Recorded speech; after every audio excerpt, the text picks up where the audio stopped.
what I think and what probably many of you think is the next wave of innovation. Can I throw out a few stats that I think economic impact? Yeah, economic impact stats. Let's get this one. This may be a little dry and boring, but these are things that you guys can use, I guess, as a tool when you're having conversations. So we've done some polling that was commissioned. It was third-party firm, 2% margin of error, very professional, robust poll that demonstrated that 48% of Texans under the age of 29, so 48% of Texans under the age of 29 own either Bitcoin or another digital asset. So now over the age of 65, 6%. And that line, or I guess it goes this way. As you get older, the less likely you are to own it. So that's a pretty large number. And the aggregate total is 29% of Texans, which is significantly higher than national average. National average, there's lots of polls, but you see it anywhere from like 18 to 24%, somewhere in that range, depending on the poll. So we're much higher than the national average here in Texas. There's been 2,000 direct jobs and 20,000 1099 contractor jobs created by Bitcoin mining. We know that from some economic impact studies.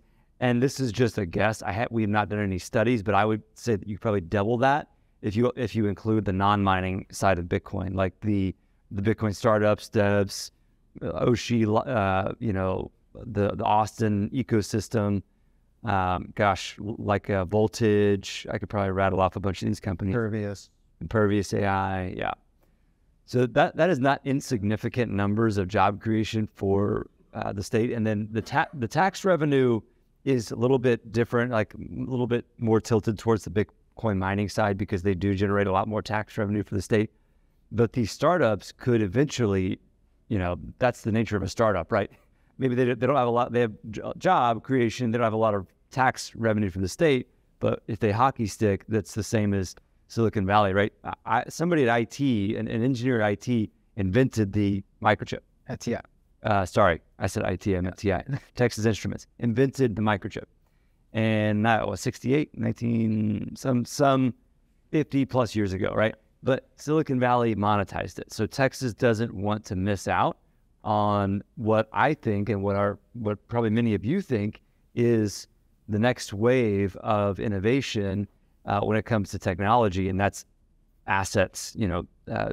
Bitcoin and blockchains will do for the transfer of value what the internet did for the transfer of information.